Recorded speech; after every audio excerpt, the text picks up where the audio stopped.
आत्म श्रृंगार होने पर उन्हीं को गृहस्थ कहा जाएगा। फिर कहीं गए रास्ता में कहीं कैसे पकड़ कर ले जाए, आगे नहीं हो रहा। एक बात हमेशा मैं निवेदन करना चाहूंगा, देश को होनहार, राष्ट्र को होनहार, चाहे वह बालक हो या बालिका हो, हमेशा मैं थोड़ा सा याद दिलाना चाहूंगा, कभी भी अपनी अस्मिता को मत खोइए, कभी भी अपनी गरिमा को मत खोइए।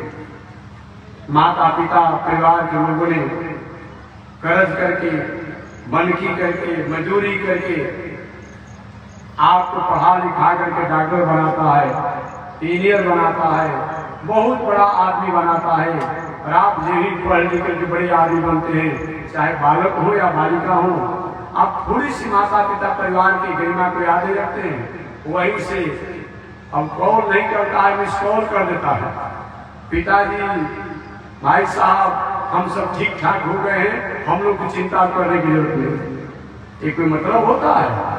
इस पिता के मन में था, भाई के था कि विवाह बेटी क्या करेंगे, बेटा करेंगे तो पीला मुरेठा बांधेंगे, लोग समाज में जानेंगे, कहीं प्रतिष्ठा बढ़ जाएगी, अपने आप में कहीं मंडप बनेगा, अमुक होगा। सारे अरमान पर पिता के माता के सबके अरमान पर आपने पानी फेर दिया। वैसा विवाह द्वारा भले आप कर लीजिए, कभी भी जीवन में शांति नहीं मिलेगी। थोड़ी सी तो कम से कम गरिमा को याद रखिए।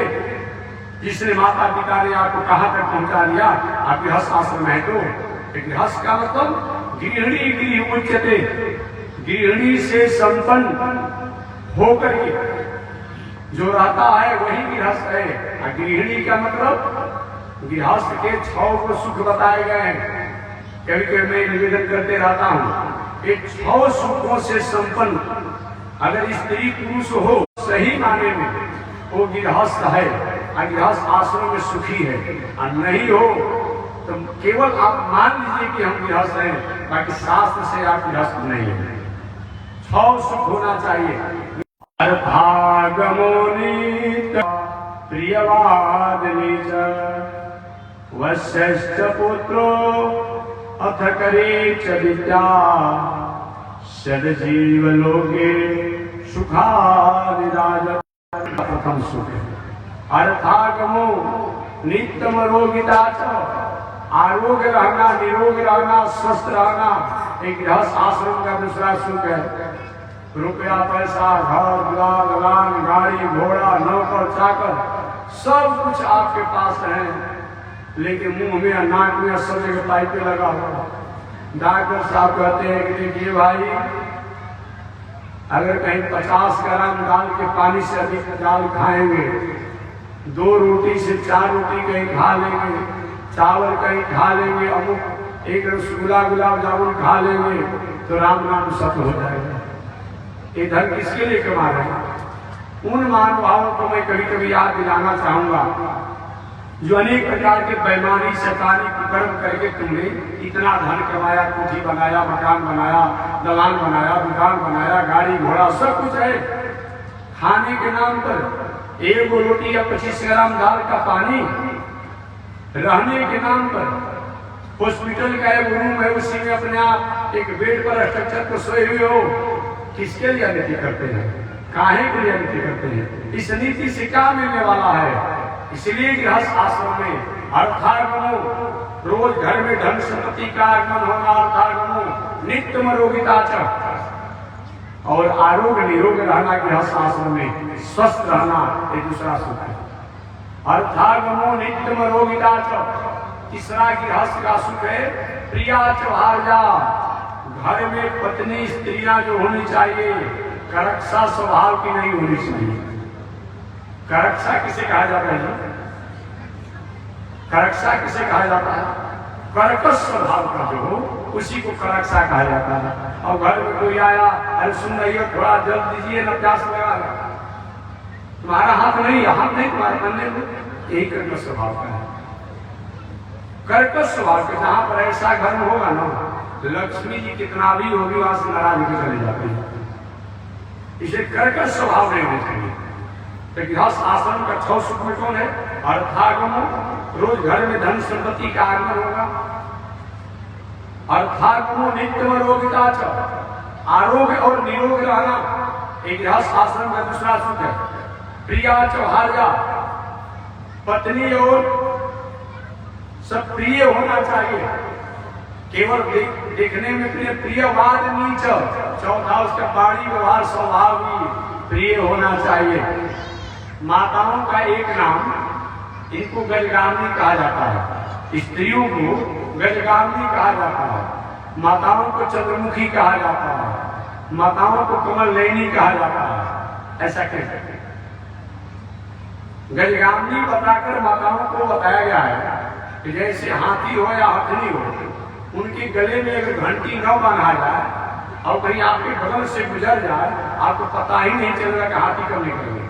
इसलिए आप देखेंगे और लोगों में अपने आप में सुंदरता के लिए भले आप घंटी बांध दिया जाए, लेकिन हाथी के गले में घंटी बांध करके इतना होता है, इतना शांति से ख्याल होता है कि पहचान को घोड़ा चलता है आवाज हो जाता है, लेकिन हाथी की चलने पर आवाज नहीं होती, घंटी बांधा जाता है।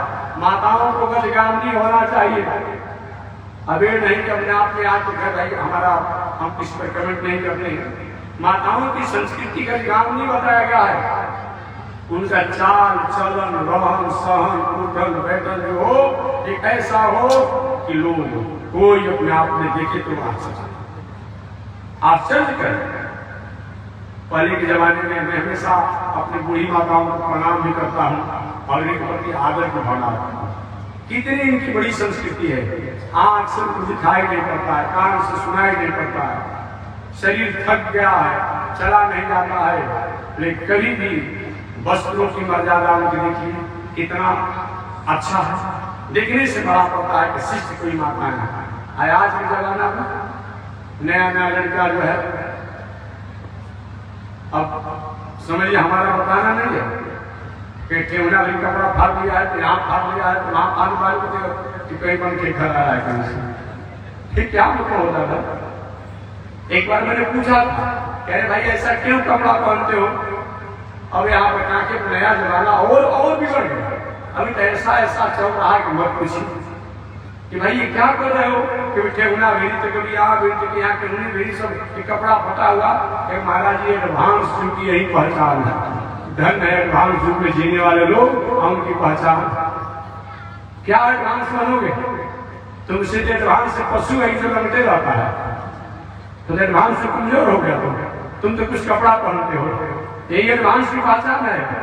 नहीं नहीं नहीं, याद रखो। एक द्रौपदी की वस्त्रों को हरण करना चाहा, द्रौपदी की आबरू मर्यादा को जो भस्म करना चाहा, तो उसके लिए महाभारत संग्राम हुआ। और आज अपने घर घर में हम अपने ही घर की संस्कृति को द्रौपदी के समान लज्जित करना चाहते हैं, लज्जा को लुटवा रहे हैं कि कहाँ राष्ट्र जाएगा, कहाँ संस्कृति जाएगी। नृत्य आपके हाथ में है। हम पश्चिमी सभ्यता में जा रहे हैं। महाराज पश्चिमी सभ्यताएं हैं, पश्चिमी सभ्यता जब जब भी हमारे पर हावी हुई है तब तो हमारा स्वरूप और संस्कृति को समाप्त हो गया। आप देखेंगे आज पश्चिमी सभ्यता का ही तो फल है, बाय बाय हाय हाय तो काटा करता है। पहले के जमाने में कोई प्रणाम करता था, कितना स्नेह झलकता था। आज क्या हो गया? जब जब ये पश्चिमी सभ्यता कहीं के दिन है, ये पता ही नहीं चलता है कि कौन है व्यक्ति। आप चले जाइए बाजारों में, चलते हैं कि रास्तों पर चलिए, खड़ा खड़ी खाना है, खड़े खाना है, खड़े लहसुन का खड़े खड़े खाना, मालूम नहीं पड़ता क्या है। पहले के जमाने में कहीं भोजन करना होता था, कम से कम बैठ जाते, हाथ धो लेते, हाथ धोने के बाद तब कुछ आचमन करते, कुछ खाते। और क्या होता है, जे भी सुपर जगह तो हाथों को धोया कि नहीं, पूरा किया कि नहीं, खाना शुरू कर दिया। तो पशु में मनुष्य में क्या अंतर है?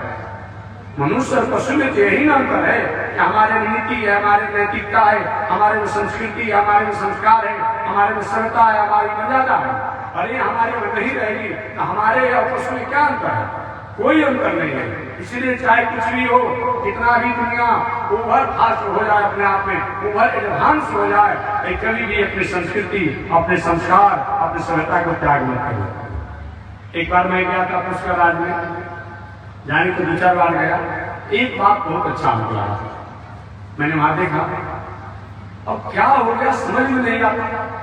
यहाँ के जो हमारी नई पीढ़ियां हैं, अपने को एडवांस करने में इतनी अस्त व्यस्त हो गया है, इतनी चंचलता अपने खान पान का, अपने रहन सहन का, अपने बोलन का, अपने पहनावा का कर दिया है कि वाणी द्वारा व्याख्या करना बहुत बड़ा ओझ समझ में आता है।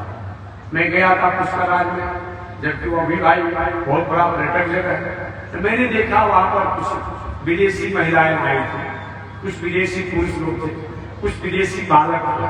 हमको बहुत अच्छा लगा देखे कि कोई 2-4 बच्चे जो थे 2 वर्ष 3 वर्ष या 5 वर्ष के भीतर तो कुछ पुरुष लोग भी थे, कुछ महिलाएं। उन विदेशी महिलाओं को मैंने देखा कि वो साड़ी पहनी थी, घूंघट अच्छी प्रकार जैसे हमारी प्राचीन परंपरा है वो अच्छा तरीका से था। पुरुष जो कुर्ता धोती पहना हुआ था, छोटे छोटे बालक रहे वो जैसे भगवान के पोशाक पहना था वैसा पहना। क्या संस्कृति है भाई? वो हमारी संस्कृति से उनको शांति मिल रही है। अपनी वो एडवांस संस्कृति में बहुत दिनों तक रहे और उसमें रहने के बाद उनको शांति अब नहीं मिल रही, तो हमारी संस्कृति में आ रहे हैं और हम उस संस्कृति में भाग रहे हैं, कहाँ लिया जाएगा? इसलिए चाहे कितना भी आप बड़ा हो जाइए, कभी भी आप अपनी बौद्धिक विरासत को, प्राचीन संस्कृति को कभी त्याग मत कीजिए। यही हम और आपको ये संदेश और संकेत प्राप्त होता है। गृहस्थ आश्रम के जो सुख बताए गए हैं उनमें अर्थागमन, रोज घर में धन संपत्ति का आगमन होना एक प्रथम गृहस्थ का सुख है। नित्यम रोगिता, आरोग्य और निरोग रहना एक गृहस्थ आश्रम का दूसरा सुख है। अर्थागमो नित्यम रोगिता, प्रिया भार्या, सुंदर पत्नी होना चाहिए और प्रियवाद नीच, उसका वाणी व्यवहार भी प्रिय होना चाहिए। वश्य पुत्र, और पुत्र जो होना चाहिए आज्ञाकारी होना चाहिए, धुंधकारी नहीं होना चाहिए। और अथकरी चरित्रा, ऐसा पढ़ाई लिखाई शिक्षा होना चाहिए जिसको पढ़ने के बाद कुछ न कुछ अर्थ का उपार्जन हो, अर्थ का आगमन हो, धन का आगमन हो। ये 6 सुख जिस गृहस्थ आश्रम के घर में हो वही सुखी है। ऐसा नहीं हो तो व्यक्ति सुखी नहीं। तो मैं निवेदन करना चाह रहा था कि उद्धव जी महाराज ने भगवान श्री कृष्ण से कहा, प्रभु जदू जी महाराज गृहस्थ आश्रम में रहने वाले जिनके पास समय नहीं कि संतों के पास जाए, और दत्तात्रेय महाराज परम ज्ञानी, उन संतों को अपनी साधना से समय नहीं जो किसी गृहस्थ के द्वार पर जाए। तो जदू जैसे गृहस्थ जो गृह काल में रहने वाले और दत्तात्रेय जैसे परम विरक्त जो अपनी मर्यादा में, अपने धर्म में, अपनी साधना में रहने वाले, इन दोनों का संयोग कैसे हुआ, दोनों का मुलाकात कैसे हुआ, मिलन कैसे हुआ, और मिलन होने के बाद क्या दोनों में संवाद हुआ महाराज, इसका विस्तार से बताइए। इस प्रसंगों को मैं कल अपने नियत समय से शेष चर्चा अगले दिन करूंगा। आज इसी के साथ वाणी विराम। एक बार भगवान का नाम ले, आगे परमात्मा की निश्चित। श्रीमन नारायण लक्ष्मी नारायण, श्रीमन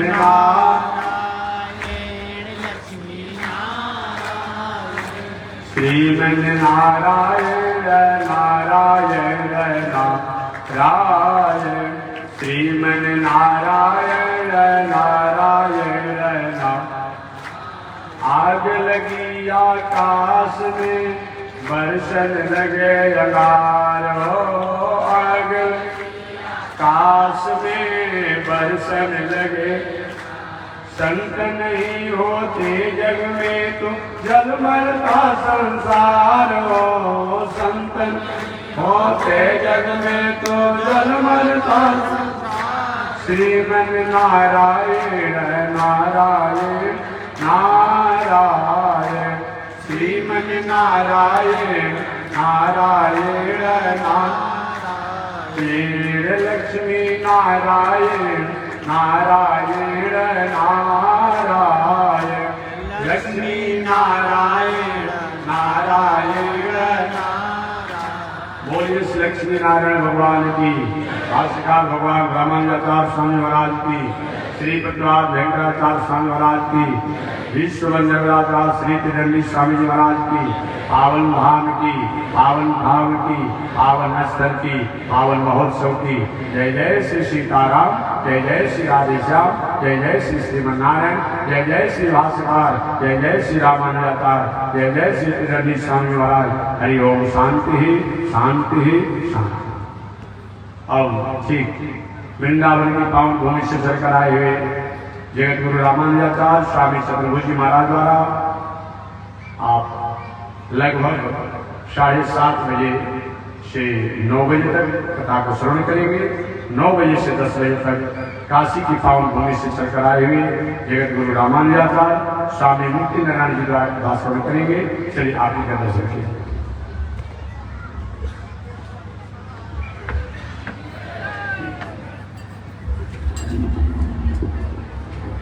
ओम चंद्रमा मनसो जात चक्षुस्रजो अजायत सप्राद्वायु सप्राण समुखादग्निरजायत श्रीशते लक्ष्मी सुवत्न्या बहुरात्रे पार्श्वे नक्षत्राणि रूपमस्मिनौ व्याप्तम् ईशनिकाला मोमयि काल सर्वलोकं मयि काल। लक्ष्मीनारायण भगवान की, स्वामी जी महाराज की। हरि ओम। शांति शांति।